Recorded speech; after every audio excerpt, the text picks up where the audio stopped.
क्या उनकी तबीयत में कुछ बेहतरी है पहले से? अल्लाह खैर करेगी, अल्लाह ताला बेहतर करने वाला है। लेकिन मंडे को आना है, तो अभी डॉक्टर से इजाज़त ली है कि हम अपना ये वीकेंड को उनको ले जाएँ। मंडे को आप आएंगे कोर्ट में, तो एग्जाम्पशन की आपकी वो आज रिजेक्ट कर दी, कैसे देखते हैं? ऐसा होता है, कभी कभी ऐसा हो जाता है ज़िंदगी में।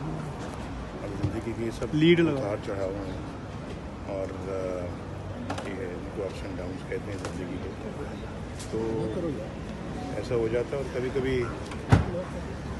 सारे प्रॉब्लम्स एक साथ ही आ जाते हैं, सारे मुश्किलें एक साथ ही आ जाती हैं, तो कोई नहीं, इसी को ज़िंदगी कहते हैं, फेस करना चाहिए। आप अगर हक पे हों तो फिर हक पे खड़े होना चाहिए, तो इंशाल्लाह खैर होगी। क्या आप समझते हैं ये सिलेक्टिव जस्टिस है कि यहाँ कोर्ट से बहुत सारे लोगों को बड़े बड़े केसेस में रियायत भी मिल जाती है? यहाँ एक जनरल एक कैंसर पेशेंट, मुझसे ये बात क्या कहूँ, लेकिन दुनिया सारी जानती है, बड़े बड़े मुजरम जो है वो बिल्कुल आराम से बैठे हुए हैं। कोई बाहर बैठा हुआ है, मुल्क में बैठा हुआ है, और एक ऐसा शख्स जिसने अपने बेटे से तनख्वाह नहीं ली, वो वज़ारत अज़मा से भी फ़ारिग है, वो अपनी पार्टी की सदारत से भी फ़ारिग है, वो ताहयात नायल है। ये पहली दफ़ा देख रहा हूँ कि पाकिस्तान में दो चीज़ें हैं, कभी फ़ौजी मार्शल लॉ में नहीं हुई, वो आजकल हो रही हैं, वो भी सुप्रीम कोर्ट के बाद जजेस के हाथों। तो पाबंदियाँ लगती हैं फ़ौजी अदवार में, डिक्टेटरशिप में, और रिलीफ मिलता है जजेस से और अदालतों से। ये एक अजीब इत्तेफाक, अजीब यानी कि सूरत हाल है कि अब उससे वर्स्ट किस्म की जो पाबंदियाँ हैं वो अब सुप्रीम कोर्ट की तरफ से लग रही हैं। ये सब अदलिया पर दबाव है कोई, जिसकी वजह से इस तरह के फैसले किए जा रहे हैं? ये अदलिया ही बेहतर जानती है, मैं तो इसके बारे में सर कुछ क्या नहीं कह सकता। ये मुनासिब नहीं था इस वक्त कि आपकी जहाँ ज़्यादा ज़रूरत है? लेकिन आप मुझे ये बताइए, दुनिया में कौन सा मुल्क है जहाँ अदलिया इस तरह के काम करती है?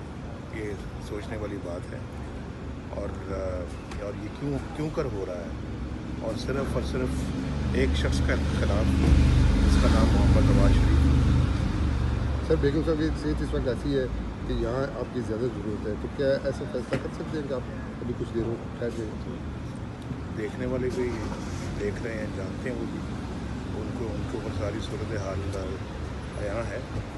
वो ये नहीं कह सकते कि जनाब मैं अब यहाँ पे बेकार आया हूँ। अब देखें, मैं आया हूँ तो मैं एयरपोर्ट से सीधा अस्पताल आया हूँ अपनी बेगम की मजाज पर्सी के लिए, उनको देखने के लिए।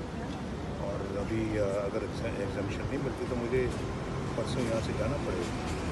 कोर्ट ने फैसला किया है एग्जाम्पशन ना देने का, फैसला आ चुका है आज। हाँ, मैं उसकी पाबंदी करूँगा। PM साहब से आपकी मुलाकात है कल कोई? जी कल उन्होंने कहा तो है कि वो आएंगे। मियाँ साहब, चीफ जस्टिस साहब ने विजिट किया पेशावर का, वहाँ उन्होंने तनकीद की है PTI गवर्नमेंट पर, इस पर सर क्या कहेंगे आप? कहते हैं तब्दीली नाम की कोई चीज़, वो कहते हैं तब्दीली तो वहाँ पे नहीं है। मैं तो एक चीज़ को, कभी वो कराची जाते हैं, कभी लाहौर आते हैं, बल्कि लाहौर से शुरू किया उन्होंने सारा काम, और कभी वो जा रहे हैं KP के कोयटा वगैरह। लेकिन मैं ये समझता हूँ कि उनका सबसे बड़ी जो उनकी जिम्मेदारी है, वो उनके अपने जो है ना वो मुकदमात हैं, जो 18.5 लाख हैं, इसकी तादाद थोड़ी तादाद नहीं है। और ये मुकदमात जो है ना, ये कोर्टों के अंदर बिल्कुल